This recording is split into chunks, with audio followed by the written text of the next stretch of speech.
Magam részéről hálás vagyok azért, amit a nagyszüleimtől tanulhattam, a szőlőműveléstől a latin nyelvtan megtanulásáig. Igazából úgy érzem, hogy most jött el az idő világunkba, hogy mi is taníthatjuk valamire a nagyszüleink korosztályát. Hiszen gondoljunk csak bele egy mobiltelefon használatába, vagy az internet hatékony alkalmazásában. Jó az, ha mi is tudunk segíteni nekik. Az akadémia célja, hogy az 50 éven túliaknak olyan értelmes elfoglaltságot kínáljunk a programjainkkal, amelyekkel részt venni eddig nem volt módjuk. Időhiány miatt, vagy azért, mert hivatali munkájuk, hivatásuk lefoglalta őket. Ilyen tevékenység lehet a rajzolásfestés, ilyen lehet a textilművészet, a videózás, fotózás. De olyan értelmes elfoglaltságra is módot nyújtanánk, amikor valamilyen tudományággal foglalkozhatnak az idősek. Mire gondolunk? Művészettörténetet lehet hallgatni, filozófiát, vagy akár olyan tevékenységekben vehetnek részt, amelyek segítenek abban, hogy az életkoruk előre haladtával természetesen vele járó problémáikat könnyebben oldják meg.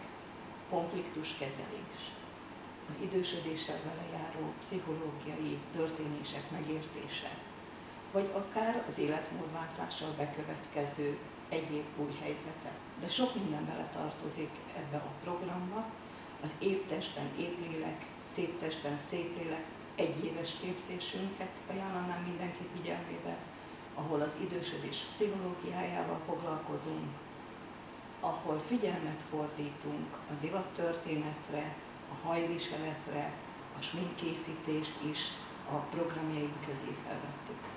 Úgy gondolom, felgyorsult világunkban természetes igény az idősebbek részéről az, hogy lépést akarnak tartani az újszerű technológiákkal, korszerű új módszerekkel, gondoljunk csak az orvostudományra, vagy akár az időskori sportolási lehetőségekre. Számomra ők talán nem is idősek, az aktív idősek, hanem örök ifjak. Egyre többen éreznek belső késztetést arra közülük, hogy megvalósítsák magukat, és nem tekintik életüket befejezetnek a nyugdíjba menetellel. A nyugdíjba menés után egy aktív időszak kezdődik az életükbe. Gondoljuk csak a nyugati országok nyugdíjasaira, akik nyugdíjas korukba kezdik el lakóautókkal bejárni a világot. Ha ez Magyarországon nem is adatik meg mindenkinek, de számos olyan hasznos és érdekes program lehetőség vár rájuk, például a Senior Akadémia kereteiben, amivel ők maguk élvezetesen és hasznosan tölthetik az idejüket. A Senior Akadémiában a részvétel az egyben egy közösséghez tartozást is jelent, hiszen itt ne gondoljunk a klasszikus tanár-diák viszonyrendszerre, de egy együttműködés, konzultáció a tanulótársakkal és a tanárokkal. Ahogyan van ifjúsági irodalom, úgy gondoljuk, hogy van olyan irodalom is, ami az időseket szólítja meg. Az Őszi Kék című irodalomtörténeti előadássorozatunk ezt a célt szolgálja, megismerni azt az irodalomtörténeti alkotássorozatot, ami az idősekhez szól. Aki ezt szeretné választani, megtalálja az érdeklődésének megfelelő kurzust. De ugyanígy azt gondolom, hogy eredetileg mindenki tudott rajzolni. Csak elfelejtettük.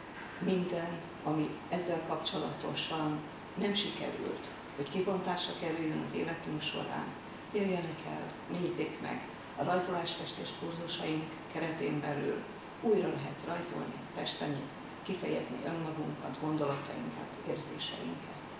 És olyan alkotásokat készíteni, amelyeket majd bemutathatunk a székházunk falain egy kiállítás keretében.